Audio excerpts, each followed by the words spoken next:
Muraho neza, waba umaze igihe wumva ububabare mu nda cyane cyane iyo ushonje? Waba wumva se wokerwa cyane mu nda, isesemi no kuruka cyangwa se kugira ikirungurira n'ibindi kandi ukaba utazi impamvu? Waba utekereza ko biterwa n'iki? Iyi videwo ni iyawe, tuguhaye ikaze. Ndaje nkwereke ibintu 7 wakoresha birinda igifu kandi nkwigishe uko wakwitwara igihe wakirwaye.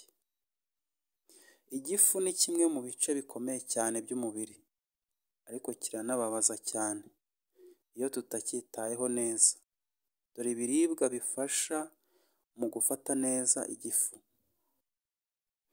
Imineke irinda aside yo mu gifu cyangwa se ikayiringaniza.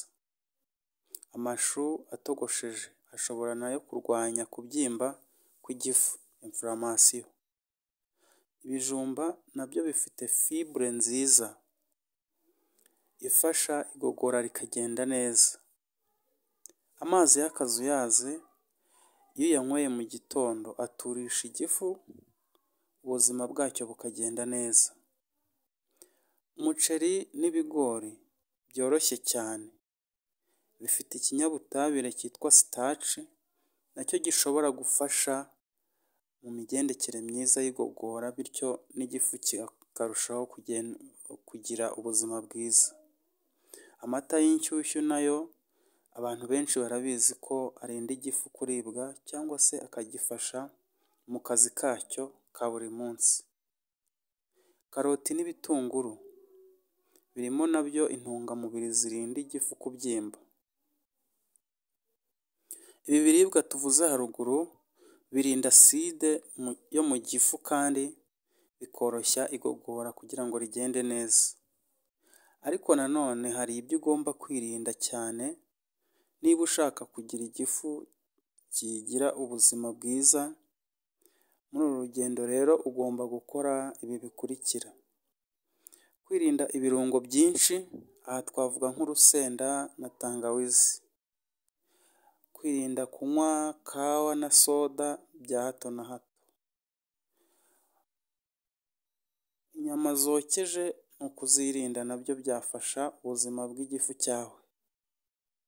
Ibiryo bifite isukari nyinshi cyangwa se ibinyobwa bisembuye, ibi byose bitera igifu gukora cyane bigatuma kiribwa bya hato na hato, bityo ubuzima bwacyo ntibugende neza. Hari ibimenyetso rero muri rusange bizakubwira ko byanze bikunze ushobora kuba urwaye igifu, cyangwa se ushobora no kwisuzumisha ukamenya neza niba ubwo burwayi ntaho buhuriye n'igifu. Ibyo bimenyetso ni ibi bikurikira: hari ukubabara mu nda cyane cyane igice cyo hejuru y'umukondo. Hari ubwo ubabara hagati y'ibere no munsi y'imbavu cyane cyane iyo ushonje. Icyo kimenyetso gishobora kukubwira ko ushobora kuba urwaye igifu. Hari ukokerwa mu nda, hari kugira isesemi cyangwa se ukaba wanaruka. Bishobora kuba ibyo uruka birimo amaraso cyangwa se ibindi bintu bidasanzwe.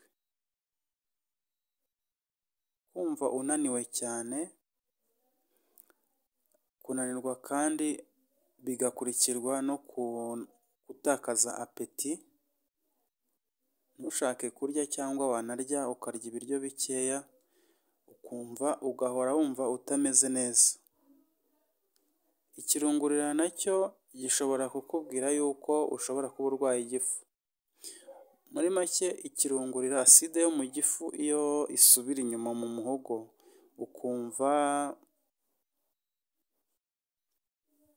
ukumva umwuka utameze neza cyangwa ugatangira gutura imibi, ushobora gutekereza ko waba urwaye igifu. Kugira impatwe cyangwa se impiswi, ibi bikunze kuba kubera igogora ritagenze neza cyangwa ridahagije. Kwituma amaraso nabyo bishobora kuba ikimenyetso cy'ibisebe mu gifu cyangwa ahandi mu nzira y'urwungano ngogozi. Noneho uko wakwitwara igihe urwaye igifu. Dore ibyo ugomba gukora buri munsi kugira ngo wirinde ububabare bukabije ndetse no kurushaho kwangirika kw'igifu cyawe. Igihe urwaye igifu ugirwa inama yo kurya inshuro nyinshi ku munsi, byibuze hagati y'inshuro 5 n'esheshatu, kandi utarya ibiryo byinshi. Hari ukunywa amazi y'akazuyazi mu gitondo, hari kandi kwirinda stress no kwihagararaho ku bintu byose. Kwirinda kuryama ukimara kurya. Kwirinda ibyo kurya bifite ibinure byinshi. Niba wumva ibi bikureba rero, tangira guhindura imirire yawe uyu munsi. Igifu kirakira ariko gikeneye ubufasha bwawe. Wakoze kudukurikira no kubana natwe muri iki kiganiro. Twishimira ko wabanye natwe kandi ukomeje kudutera inkunga yo kubana natwe mu biganiro byacu by'ubutaha. Ciao.